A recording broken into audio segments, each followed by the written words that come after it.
Welcome, today we're going to show you how to fix Temu verification puzzle problem. So if you are trying to log into Temu and you find this puzzle or any similar puzzle, I'm going to show you how to fix this puzzle and log in into your account.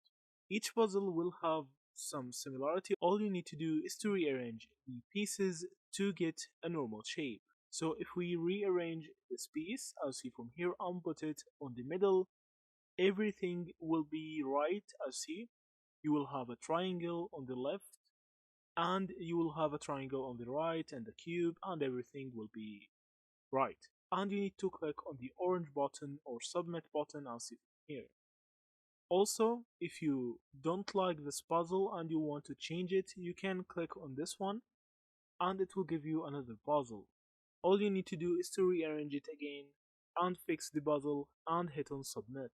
After you do, you can now try to log into your account, and thank you for watching and see you in the next videos.